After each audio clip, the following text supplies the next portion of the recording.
Deməli, gənclər, Windows'dan nəyi bilməliyik? Birinci, Windows'un 3 dənə komponenti var, 3 dənə də obyekti var.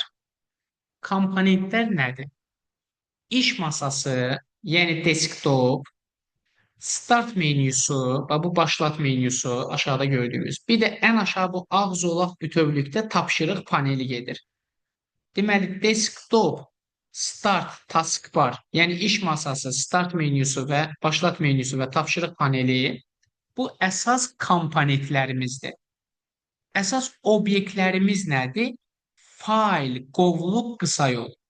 Bu bizim qovluğumuz, bu bizim faylımız.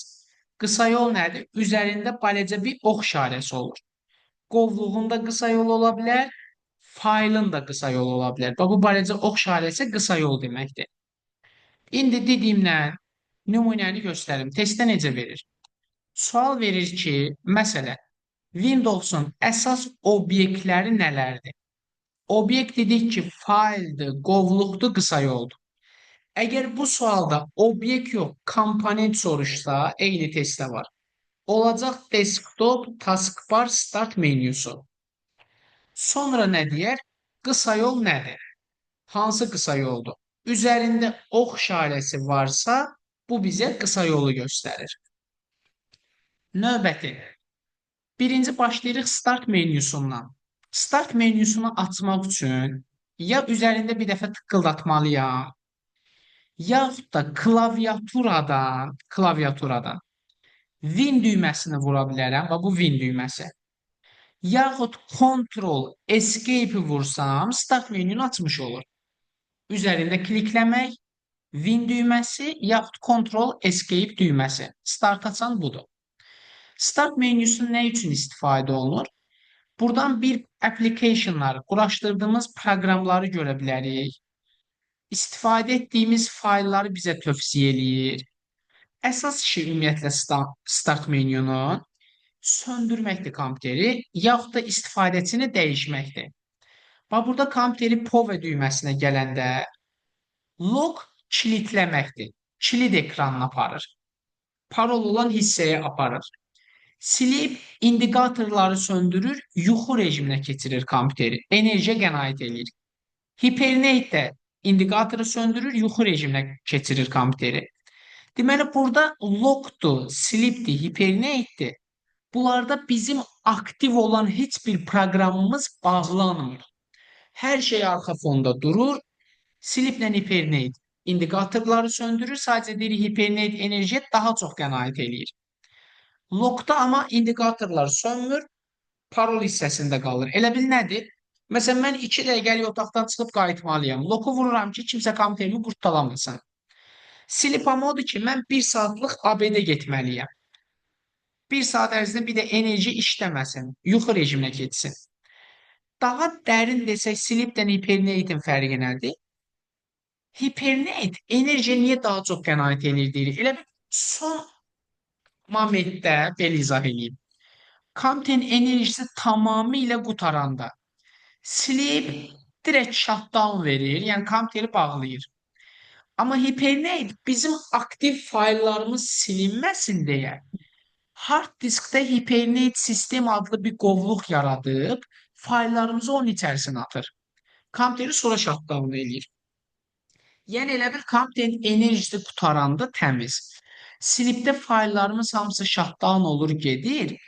Amma hibernate'də həmin fayllar hard diskdə qalır. Sonra mən kompüteri açanda oradan geri qaytarır. Ona görə hibernate deyirik ki, daha qarantidir. Yəni qoymur fayllarımız tamamilə silinməyə. Amma belə də üçü də aktiv proqramlarımızı silmir. Enerji olduğu müddətcə üçündə də aktiv proqramlar qalır. Shutdown kompüteri söndürməkdə aktiv proqramlarını bağlayır. Restart kompüteri söndürüb yenidən yandırmaqdır. Aktiv proqramları bağlayır. Bağlamayan nədir? Logdur, silibdir, hibernate'dir. Bir də burada bu adam şəklinin üzərinə gələndə hesab dəyişməkdə burada sign out əmri var. Sign out nədir? İstifadəçini dəyişmək. Yəni biz evdə məsələn 3 adam ya da işdə 3 adam eyni kompüterdən istifadə edir. Eyni kompüterdə 3 dənə ayrı-ayrı account açmışıq, hesab açmışıq. Mən öz hesabımdan çıxış verib digər hesaba keçə bilərəm. Sign out var, bir də switch user əmri var. Fərqi nədir? Sign out mənim bütün proqramlarımı bağlayır, digər hesaba keçirəm. Switch user aktiv proqramları bağlamadan digər hesaba keçirəm. Nümunə göstərir. Baxın, məsələn, hamı Instagram işlədir. Biri var, bir telefonda 2 dənə Instagram hesabın olsun. Yəni hesabı dəyiş vurursan, sonra qayıdırsan digər hesaba. Səndən parol istəmir. Bu switch user deməkdir. Hesabı dəyişirəm. Aktiv olan şeylərim bağlanmır. Amma sign out çıxış verməkdir. Artıq sən daxil olanda təzədən parol daxil edib hesaba girirsən. Yəni indi Windows-da da fərqi budur ki, sign out-da aktiv proqramlarımız bağlanır, hesabı dəyişirəm. Switch user-də aktiv proqramlarımız arxa fonda qalır. İndi gəlin startdan düşən sualları göstərim sizə. Start menüsündən nə sual verə bilər bizə? Soruşar ki, məsələn, bu 7-ci sual. Əməliyyat sistemini yenidən yükləmək üçün, yəni restart vermək üçün göstərilən düymələrdən hansından istifadə olunur? Bu 5-in içindədir. Çünki 5-in içində nə yazdıq? Dedik, lock var, sleep var, sonra hibernate var, shutdown var, bir də restart var. 4-ün içində nə var? Sign out var, hesabı dəyişmək. Başqa hesaba girmək var. Belə digərlərdə onsuz da adından görünür. Bu daha çox tövsiyə göstərir. Bu digər applicationları göstərir. Bu da axtarışdır. Və yaxud da start menyusundan başqa bir sual göstərim. Deməli, məsələn nümunə. 35-ci sual. Deyir ki, neçəsi start menyunu açır? Ctrl-a select all eləməkdir. Hamısını seçməkdir. Ctrl Escape 1, üzərində sol düyməni vurmaq 2, klaviaturadan Win düyməsini vurmaq 3. Deməli, oldu 3 dənəsi. Bu belə start menyusundan. Sonra gəlirik bu taskbara, tapşırıq paneli. Deməli, tapşırıq panelində start var, axtarış var, task view var. Bu əmr task view'dur. Task view nədir? Yeni iş masası əlavə eləmək və yeni desktop. Və yaxud da aktiv proqramları göstərmək. WinTab düyməsini vururam. WinTab. Nələri açmışamsa, aktiv proqramları göstərir. Ümumiyyətlə, biz aktiv proqramları necə baxarıq? Yəni, ümumiyyətlə, taskbarın işi aktiv proqramlarla işləməkdir. Birindən digərinə keçmək, aktivləri göstərmək. Taskbarın işi budur. İndi, aktiv proqramlara task view-dan da baxa bilərəm. Klaviaturadan Alt Tab düyməsini vurmaqdan da baxa bilərəm. Alt Tab bu menyudur. WinTab bu menyudur. Bu da WinTabdır, yəni task view-dur. Bununla da baxa bilərik, ya da taskbar üzərində gəlib belə keçə də bilərəm. Deməli, bu axtarış oldu. Bu task view aktivləri göstərir və yaxud da yeni iş masası əlavə edirəm. Task view-dan sonra gəlir bərkidilmiş düymələr, yəni kompüteri söndürüb yandıranda həmişə burada görünənlər. Və aktiv proqramlar. Aktiv odur ki, bunları açmışam artıq mən. Bizə testdə nə soruşa bilər? Hər hansı bir proqramın bu tapşırıq panelinə bərkidili olub-olmadığını necə bilmək olar? Birinci yol. Bu proqramı açaram, bura X verərəm. Əgər aşağıda qalırsa, qaldı. Deməli, Word bura bərkidilibmiş. Amma yox, mən X verəndə aşağıda qalmadısa, deməli, bərkidilməyib ora. Sadəcə aktiv idi. İkinci bir yol. Proqramın üzərində kontekst menü açaram. Kontekst nədir? Mouse'un sağ düyməsindən açılan menü. Sağ düyməsini vururam. Əgər burada pin yazılıbsa, pin nə deməkdir? Bərkid. Deməli, bu taskbara hələ bərkidilməyib. Deyir, istəyirsənsə bərkid. Yox, amma unpin yazırsa, deməli, bu taskbara bərkiyib. İstəyirsənsə çıxara bilərsən, yəni sabitlənib, istəyirsənsə oradan çıxar. Deməli, necə bilmək olar? Üzərində açılan kontekst menü vasitəsilə bərkidili olub-olmadığını müəyyənləşdirmək olar. Kontekst menüyünü necə aça bilirik? Ya klaviaturadan kontekst menü işarəsini vurmaqla və bu işarəni, yaxud sağ düyməni vurmaqla, yaxud Shift F10 düyməsini vursam, kontekst menünü açır. Bu kontekst menünün açılma yoludur. İndi gəlin, taskbar biraz böyükdür. Bu dediklərimdən nümunə testlər göstərim.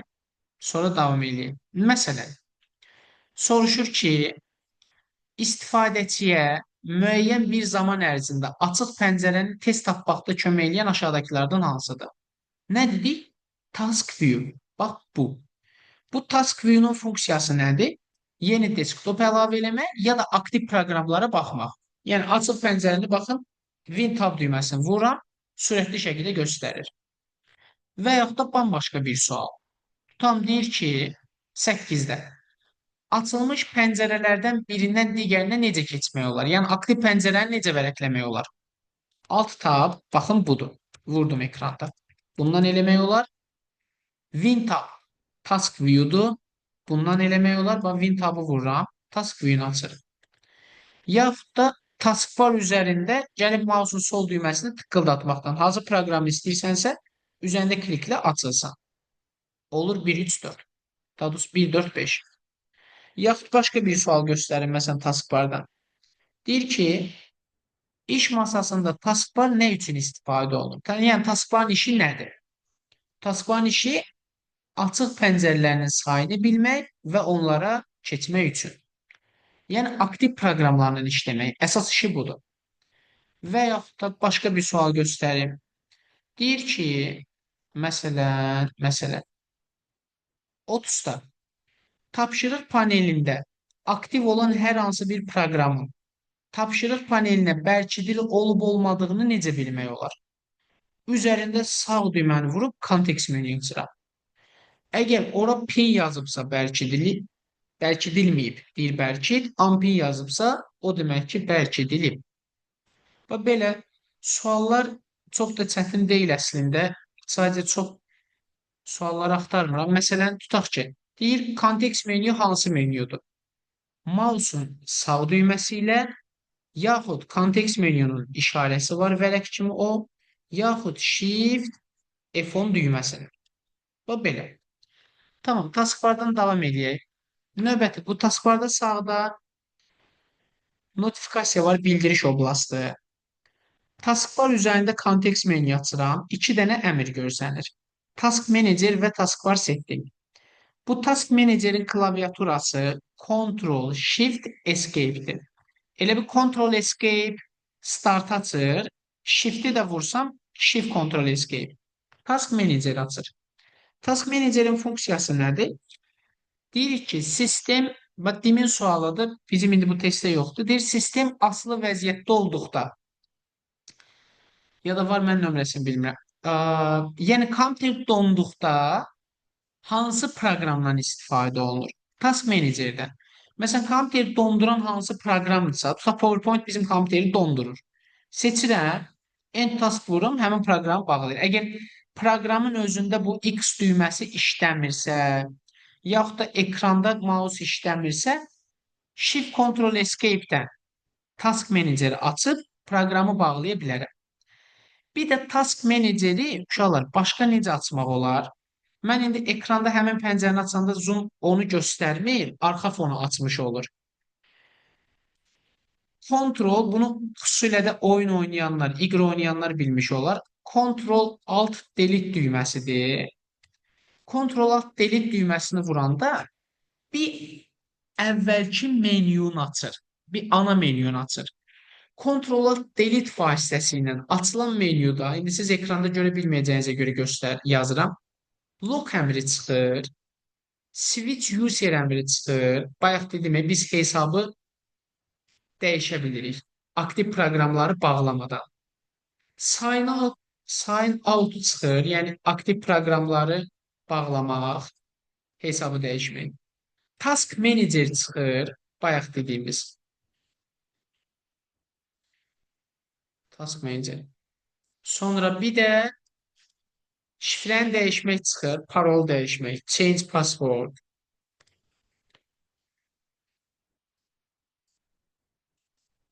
Heç bir də channel əmri çıxır ki, yəni pəncərəni səhvən açıbsansa, ləğv elə.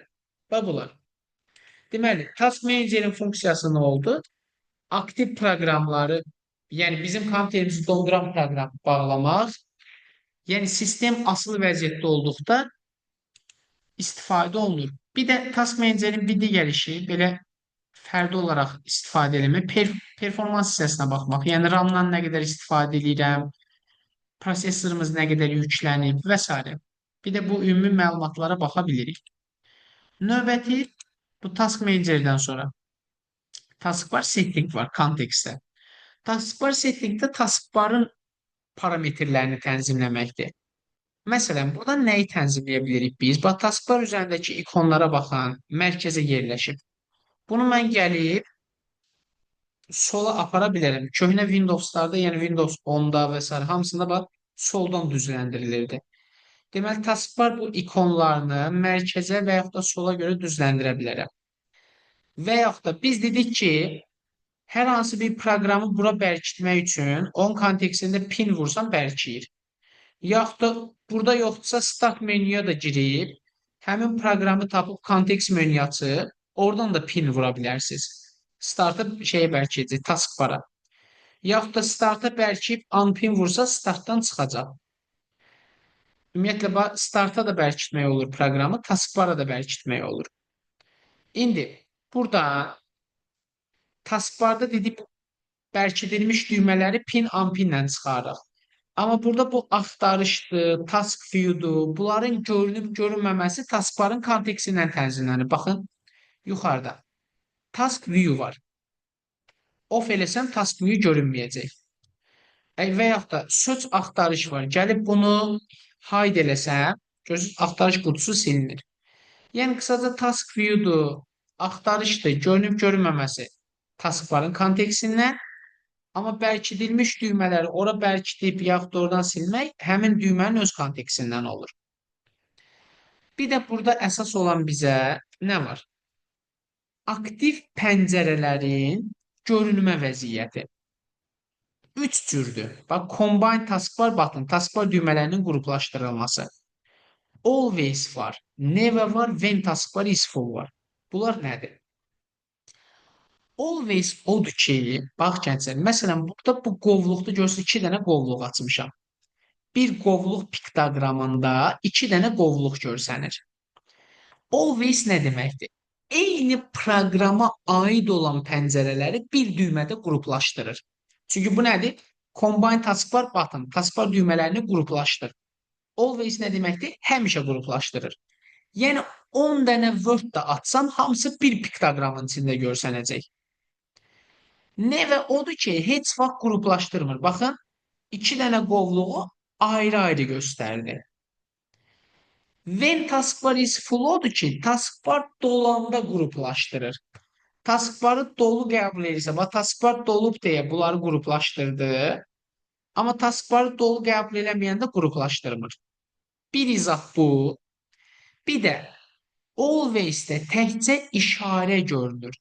Ad görünmür.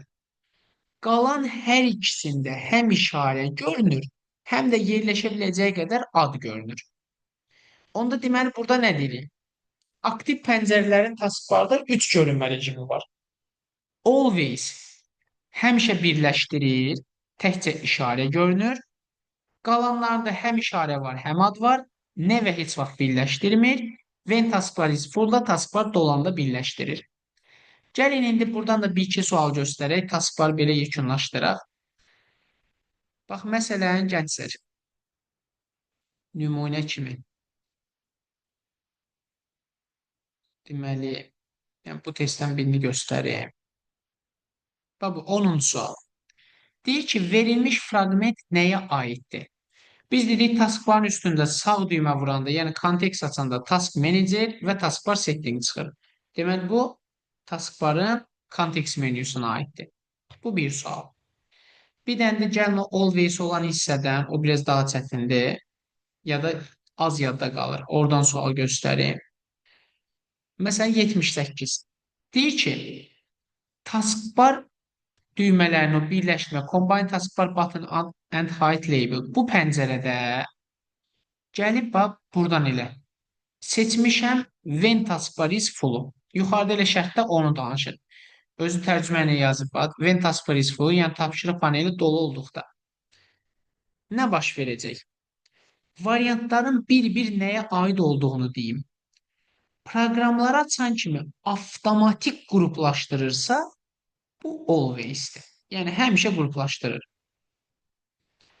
Düymədə həm işarə, həm ad görünürsə, bu dedik həm nevədə belədir, həm də Ventas Paris Full-da belədir. Uyğun pəncərə bir düymədə qruplaşdırılmayacaq. Deməli, nevədir. Heç vaxt qruplaşdırmır.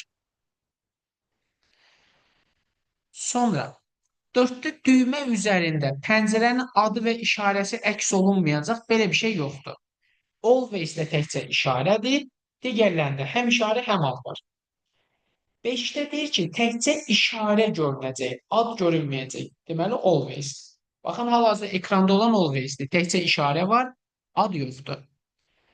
Qruplaşdırma yer çatmayanda baş verir. Bu da when task var is full-dur. Sualda when-i soruşur deyə olur bizdə 2 və 6. Bir də göstərin bunu aşağıdan. Bax, hal-hazırda always-dir. Təkcə işarə var, ad yoxdur. İndi gəlirəm burada nevəni seçirəm. Qruplaşdırmayıb, həm işarə, həm ad var. When task var is full-u seçirəm. Dolanda qruplaşdırıb, həm işarə var, həm ad var. Bu da belə. Sonra keçək bir də əsas iş masasının kontekst menüsünə bax. Məsələn, bayaq startın sualını dedik. Ctrl Escape gör fərqli testdə fərqli şəkildə.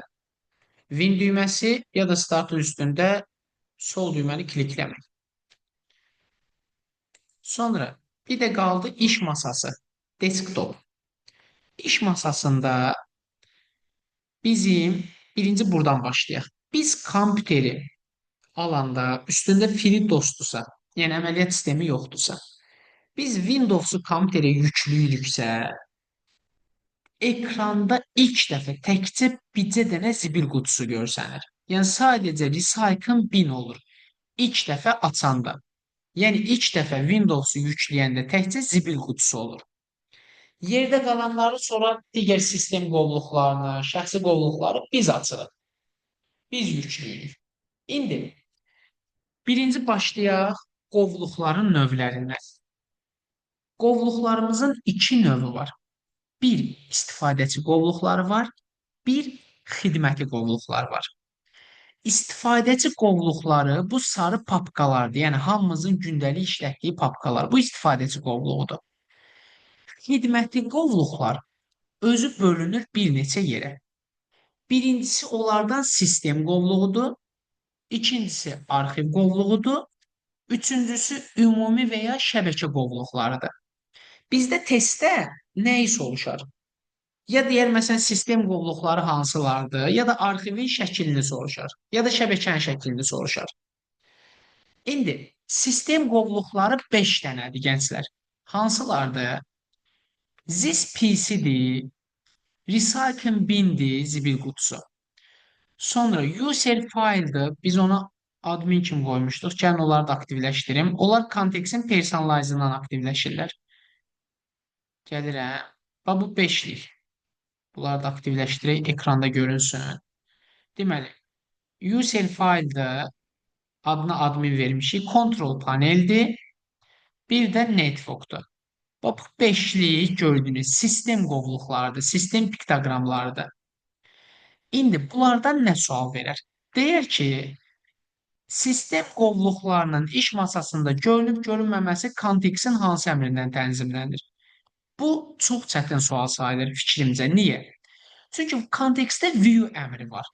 View da tərcümədə görünüb-görünməmə deməkdir, yəni görünüşdür. Amma sistem qovluqlarının görünüb-görünməməsi personalized-dan tənzimlənir. Buna diqqət eləyirik. Personalized-dan, bax, temaya gəlirəm. Burada desktop icon setting var. Bunu açıb buradan aktivləşdirirəm. Bu birinci sual. Sistem qovluqları hansılar desə, adlar əzbər. Bu this PC-nin digər adı kompüter deməkdir. Yəni kompüter this PC-dir. User faylı da istifadəçi faylına da İndi nə ad desək biz veririk. Admin və digər ad deyə bilərsiniz. Amma testi user fayl olaraq verir sizə ilkin formasını. Buradan sonra soruşar ki, deməli ilk dəfə dediyi sakin 1000 yüklənir, qalanlarını biz personalizdən gətiririk. Digər hansı sistem piktoqramının işarəsini, yəni ikonunu dəyişmək olmur. Bax, ikon bu piktoqramdır. Məsələn, mən this PC-ni seçib change icon eləyə bilərəm. Bax, işarəni gətirib bu X qoyuram.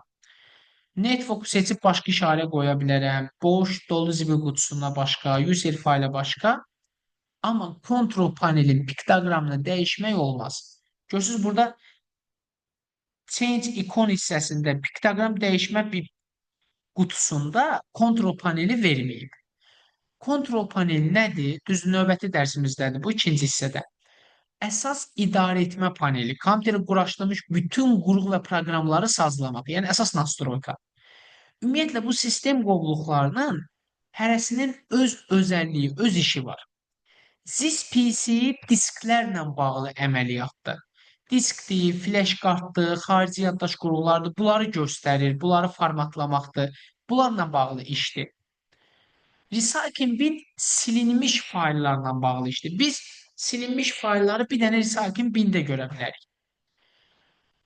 Bu user fayl olan admin bizim şəxsi fayllarımızı, sənədlərimizi, dokumentlərimizi, şəkillərimizi və s. buna baxmaq üçündür.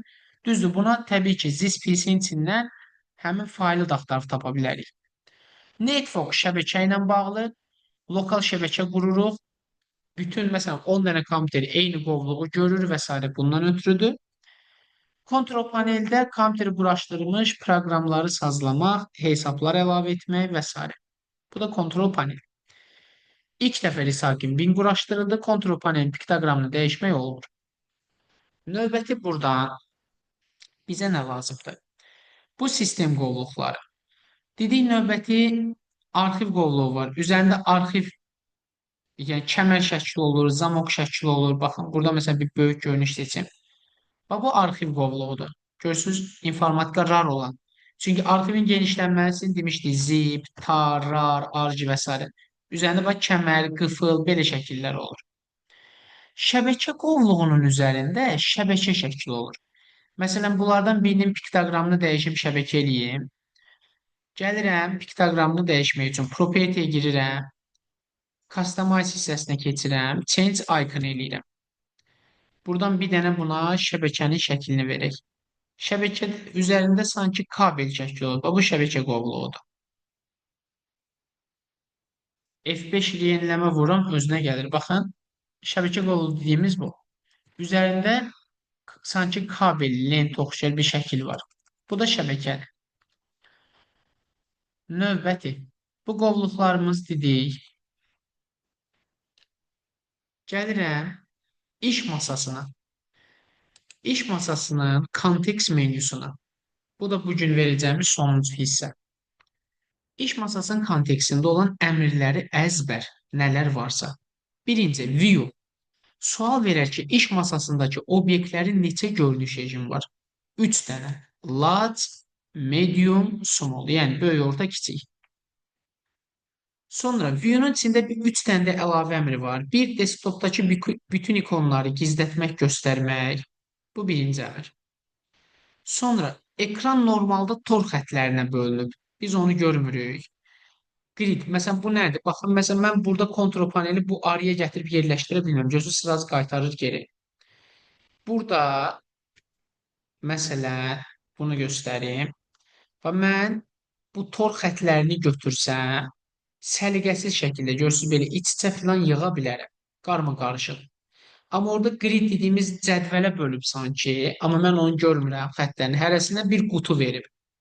Ondan kənarda, yəni belə çox sıx yerləşdirə bilmirəm bunu.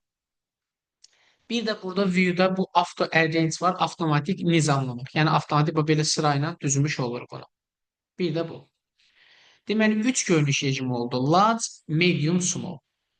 Sonra iş masasındakı obyektləri 4 şeyə görə sıralamaq olar. Adına, ölçüsünə, tipinə və son dəyişmə tarixinə görə. Yəni buradakı sıralamanı baxın, ada görə də eləyə bilərəm. Görürsünüz, ada görə A hərfi ilə başladı sıralamağa. Bu arada sıralama sətr üzrə gedir ekranda. Və yaxud da gətirib sonra deməli sort by'da ölçüsünə görə sıralaya bilərəm. Görürsünüz video var deyin, ən böyük həcm burada adlayın 174 megabayt, bunu birinci verdi. Yaxud da sıralamanın tipinə görə sıralaya bilərik. Son dəyişmə tarixinə görə sıralaya bilərik və s. Refresh yeniləməkdir. Klaviaturası F5 düyməsidir. Bu iş masasının biz fonuna şəkil yerləşdirmişik Personalize vasitəsilə. Həmin o şəklin növbəti fonunu göstərməkdir. Yəni Next Desktop background hissəsi, arxa fondakı şəkli dəyiş. Rename burada baxın undo və redo əmrləri olur. Undo sonuncu əməliyyatı ləğv etməkdir. Biz sonuncu ad dəyişmə eləmişik, onu ləğv elədik. Və yaxud da sonuncu nəyisə silmiş olsaq, baxın məsələn göstərim. Bu kitabı seçdim. Bir dənə indi auto range qoymuşuq, bunu ləğv eləyək. Və bu kitabı götürdüm. Bunu delete elədim, sildim. İndi gəlirəm bu səfər kontekstdə sonuncu delete görsənir. Yəni sonuncu əməliyyatı ləğv etməkdir. Bunu ləğv eləyəndən sonra redo aktivləşir. Ctrl-Y. Demək, Ctrl-Z sonuncunu ləğv eləyir. Y bərpa eləməkdir onu. New vasitəsilə yeni qovluq, qısa yol və yaxud da fayl əlavə edirəm. Qısa yol anlayışı növbəti dərsdə ətraflı izah edəcək. Display setting ekran parametrləridir. Ekranın parlaqlığıdır. Ekranın ölçüləridir. Ekranın tövsiyə olunan faizidir. Ekranı fırlatmaqdır. Baxın, məsələn, landspace yox, portrait seçirəm. Ekranı görürsünüz, tərsinə fırladır. Və də mənə 15 saniyəlik bir zaman dilimi verir ki, dəyişikliyi təsdiqlə. Təsdiqləyə bilməsəm, çünki mouse burada tərsini işləyir, biraz işlətmək çətindir. Dəyişikliyi təsdiqləyə bilməsəm, o halda geri qaytarır ki, əvvəlki vəziyyətdə işlədə bilim. Demək, display setting ekran parametrləridir. Personalize fərdiləşdirmədir. Fonla bağlı, rənglə bağlı əmrlər personalize-dən tənzimlənir. Bu belə. Sonra burada əmrlərimizin içərisində opening terminal var. Bunun funksiyası normalda əməliyyat sistemləri əmrli var, obyekt yönlü var. Əmrli mətinlidir MS-DOS kimi. Obyekt yönlü qrafikdir Windows kimi. Mən istəyirəm ki, Windows-u əmr interfeysindən idarə eləyəm. Yəni əmrli kimi. Məsələn, biri var, buradakı hər hansı bir faili seçəm, kontekstdən delete ya da shift delete vuram. Delete vuranda zibil qutusuna düşür. Shift delete vuranda bunu bir dəfəlik silir. Daimi, permanentli olaraq. Bir dəfəlik sildim, getdi. Bir var belə siləm, bir də var əmr sətrinə əmri yazıb siləm. Windows PowerShell deyirik və ya da Command Prompt deyirik. Bunlar Windows-u MS-DOS kimi işlətmək düşünün. Yəni, əmrli interfeys kimi idarə etməkdən ötürüdür. Ona görə deyirik ki, bunları mütəxəssislər işlədə bilir, IT sahəsinə yaxın olan sahələr işlədə bilir. Yəni, bunu bilməliyik. Yoxsa belə, amma niyə fərdi kompüterlər 81-dən sonra kütləvi istehsal olundu? Niyə Windows çox məsələli və yaxud da qrafik interfeysdir? Çünki heç nə bilməsəz belə, failin qovluğun kontekstinə sağ düyməni vursan, buradan istəyirsən delete vur, istəyirsən rename vur. Yəni, kontekstdə hər şeyi göstərir. Nə istəsən eləyə bilirsən. Bu belə. Sonra gənclər, buradan gəlirik nəyə? Sonuncu more option qaldı. Bunu vuranda da Windows 10-dakı kimi pəncərə açılır. Yenə bayaqçılar 3 görünüş rejimi var. Adına tipin ölçüsünə görə sıralaya bilərəm. Burada bayaqçından fərqli əmri passiv formada görünür. Niyə passivdir? Çünki biz nəyisə cut ya da copy eləməmişik. Cut eləmək nədir, gənclər? Cut eləmək kəsib yerini dəyişdirməkdir. Məsələn, mən bunu seçdim, cut əmrini vurdum. Yəni, kəsib yerini dəyişdirir. Baxın, solğun görsənir. Kontekst açan kimi burada past əmri aktivləşir. Pasta vursan, baxın, indi eyni yerdədir, yerini dəyişdik. Və yaxud da, məsələn, gəlin başqa bir qovluqdan iş masasına göstərim. Baxın, burada bu şrifti seçdim. Kontekst açdım. Kontekstdən. Cut əmrini vurdum. Obyekt solğun rəngdə görsənir. İş masasına gəldim, past əmrini vurdum. Görürsünüz, kəsdim, bura yapışdırdım. Və yaxud da, buradan indi gəlib kopyasını götürmək istəyirəm. Kopya elədim. Gəlirəm bu qovluğun içində kontekst açdım. Paste əmrini vururam və yaxud da more optiona keçib buradan paste vururam. Bu paste vurdum, yapışdırdım. Kopyasını bura əlavə elədim. Deməli, obyekti cut da eləyə bilərik kontekstdən, copy da eləyə bilərik. Hər iki halda paste əmri aktivləşmiş olur. Bu belə, baxın, paste var. Yenidən gətirib bura yapışdıra bilərəm. Tamam. Burada da artıq həmin faili tapmadığını deyir. Çünki həmin fail bizi götürüb silmişik. Yəni dəyişəndən sonra sonuncu əməliyyatdan sonra götürüb silmişik. Bu belə. İndi buradan gəlin desktopdan düşən suallara baxaq. Nümunə testlər. Bundan da bir neçə test göstəreyim. Məsələn, deyir ki, 11-də, Windows 11-də iş masasında hansı görünüş rejimləri ola bilər? Large'dır, medium'dur, bir də small'dur. 3 görünüş rejimimiz var. Və yaxud da, məsələn, danışdıqlarımızdan soruşa bilər ki, obyektin təkrarını almaq üçün, yəni kopyasını almaq üçün nə etmək lazımdır? Obyekti seçməliyəm birinci, sonra copy paste eləməliyəm ki, kopyası alınsın. Və yaxud da dördüncü sual kimi. Aşağıda göstərilən hissə Windows 11-də iş masasının kontekstindən hansı əmrinə əks olunur? Şəkilləri görürəmsə, deməli personalizdir, yəni fərdiləşdirmə. Biz şəkilləri, arxa fonun rəngi oradan əlavə edirik. Və yaxud da üçüncü sual.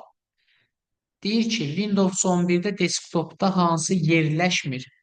Dedik ki, əsas 5 dənə sistem piktoqramı var. User file, recycling bin, network, control panel, bir də this PC. Bunun içərisində my document yoxdur. Çünki əsas sistem piktoqramı deyil.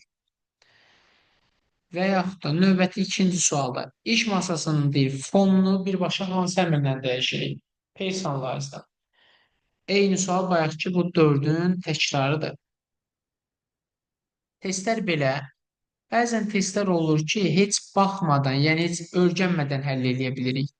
Məsələn, tutalım ki, sadə tərcümə ilə 14-cü sual. 14-də deyir ki, Windows 11-də kontekst menünün göstərilən əmri hansı işi görür? Burada yazıb ki, empty recycling bin. Yəni zibil qutusunu boşalt. Deməli, nə edir? Zibil qutusundakı bütün obyektləri silir. Bu belə. Və yaxud da məsələn, kontrol panelə aid olmayan deyir. Bayaq dedik 5 dənə sistem qovluğu var. Hərəsinin öz işi var. Flash kartı formatlamaq kontrol panelə aid deyil. Bu ZIS PC-dən olur. Bir də sonuncu burada iş masasından bunu deyim. Normalda display setting dediyi adına uyğun əmrlərdir. Sualda deyir ki, screen saver ekran qoruyucusu kontekstin hansı əmri ilə tənzimlənir? Screen saver personalizing içərisindədir. Baxın, personalize-dən lock screen-ə gəlirəm. Buradan screen saver var. Bu nədir? Ekran hərəkətsiz qalanda, yəni əlimi mousedan tərpətməyəndə, işlətməyəndə 1 dəqiqədən sonra, 2 dəqiqədən özümüz burada ayarlayırıq. Ekrana müəyyən bir şeylər gəlsin. Məsələn, bubble-lar gəlsin. Wait 1 dəqiqə gözləyəndə, yəni hərəkətsiz qalanda, məsələn, preview eləyim. Kompüterdə bu şəkildə bubble-lar gəlir. Və yaxud da yazı gətirə bilərsiniz. Məsələn, burada text, settingdən teksti dəyişə bilirsiniz. Hansısa bir, məsələn, yazının gəlməyi, yazıya nə istəsəz verə bilərsiniz. Və yaxud da xəttlərin gəlməsi və bu forma. Bunları hardan tənzim edirik? Screen saver-ni. Screen saver personalize-ın içərisindədir. Desktopda kontekstdən, personalize-dan tənzimləyirik. Windows-un birinci hissəsindən bu qədər komponentlərdən